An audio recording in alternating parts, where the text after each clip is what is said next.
Oke, what's up guys? Ya, eh gue mau bahas sedikit perbedaan taktik dari tim Clivert dengan eranya STY.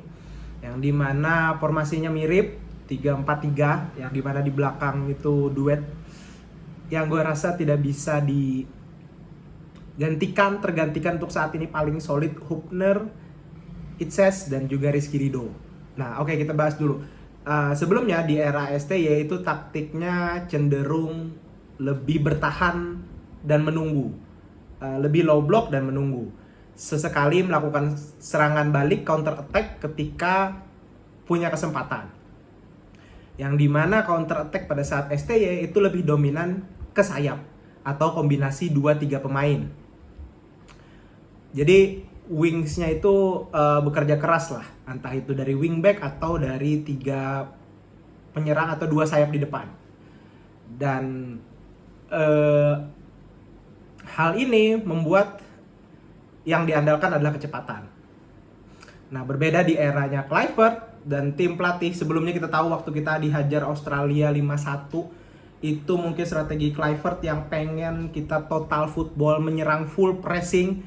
Memang terlihat indah di 10-15 menit pertama, tapi para pemain masih kurang cocok dengan sistem itu karena untuk bisa main full ngepress dan efektif juga itu dibutuhkan koordinasi yang baik antar lini dan antar pemain, yang dimana para pemain masih belum dapat soulnya karena mereka kagok harus bermain dengan total strategi yang berbeda daripada waktu match sebelumnya, waktu lawan Saudi atau sebelum-sebelumnya lah. Nah, jadi di era Clivert gue melihat di sini ada balance, yang dimana kita tidak terlalu full bertahan low block, tapi jarak pemain itu tidak terlalu dalam bertahan, tapi lebih ke balance lah. Kadang kita dapat serangan, entah itu dari build up atau counter attack, dan kita bisa lebih efektif dalam melakukan serangan. Terbukti peluang-peluang kita lebih besar. Tapi hal ini juga berpengaruh dengan hadirnya Ole Romeni dan Joy Pelupesi, di mana peran Tom Haye itu lebih ringan ketika ada Pelupesi. Pelupesi lebih sering mengcover serangan-serangan dari lawan karena memang gue salut lah, kita butuh DM yang kayak Pelupesi, di mana dia standby sebelum para lawan itu menyerang ke lini pertahanan kita. Dia udah standby untuk bisa intercept atau stop bola. Jadi peran back jauh lebih ringan. Yang dimana waktu sebelumnya itu belum ada Pelupesi kan, dimana ada Ivar Jenner atau Nathan dicoba di situ, tapi masih sepenuhnya masih belum bisa mengcover tugasnya Tom Haye. Nah, akhirnya dengan hadirnya Pelupesi ini adalah missing piece lah. Terus juga di depan ada Ole Romeni, jadi lebih tajam dan efektif. Nah, jadi serangan balik kita atau counter attack kita itu lebih efektif. Kenapa gue bilang lebih banyak peluangnya? Karena jarak pemain gak terlalu jauh. Kita gak terlalu deep banget bertahan, tapi wing di sayap ataupun entah itu Marcelino, Ragnar, dan Ole Romeni yang bermain waktu match lawan Bahrain itu nggak terlalu bertahan banget gitu. Jadi mereka punya kesempatan untuk bisa counter lebih cepat dibanding waktu zaman saat STY yang lebih mengandalkan sayap dan strike yang terlalu turun ke dalam. Mana yang lebih bagus? Dua-duanya mungkin cocok sistemnya dengan kita, tapi perlu kita ingat bahwa di era STY gak ada Ole Romeni dan Joy Pelupesi.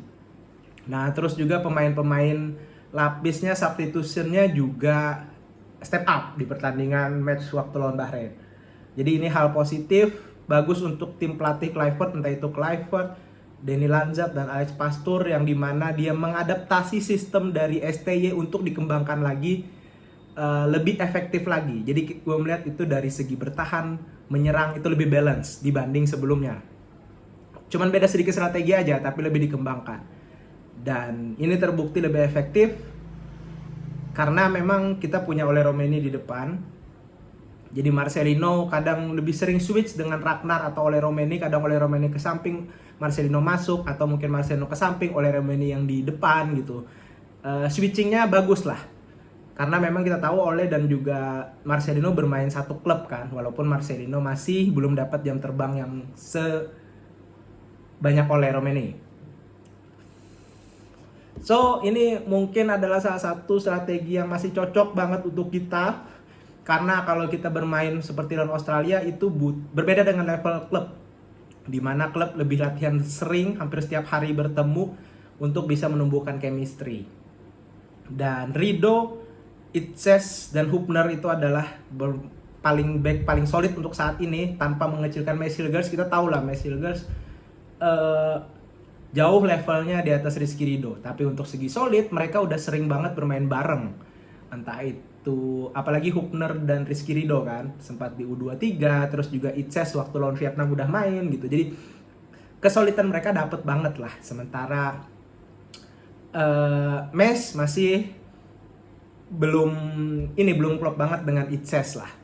Jadi apakah formasi ini lebih bagus daripada STY atau strategi ini lebih bagus daripada STY? Gue rasa cuman beda tesnya aja gitu. Jadi dua-duanya punya cara tersendiri, tapi gue salut apresiasi untuk tim pelatih karena menganalisa dengan begitu cermatnya, karena mereka gak punya waktu yang banyak untuk bisa bereksperimen. Jadi mereka ambil taktik dari pelatih sebelumnya dan dikembangkan lagi yang lebih simple. Jadi kita tetap balance antara bertahan dan menyerang gitu. Mirip seperti Arne Slot lah yang tidak merombak total sistem dari Jurgen Klopp. Jadi so far gue harap kita bisa curi poin lagi lawan Cina di kandang kita, dan kita punya kesempatan untuk lolos ke round berikutnya. Walaupun kita belum tahu lawannya siapa, drawingnya bagaimana, tapi ya besar harapan kita untuk tetap lolos lah. Oke, segitu dulu video singkat kali ini. See you di video selanjutnya.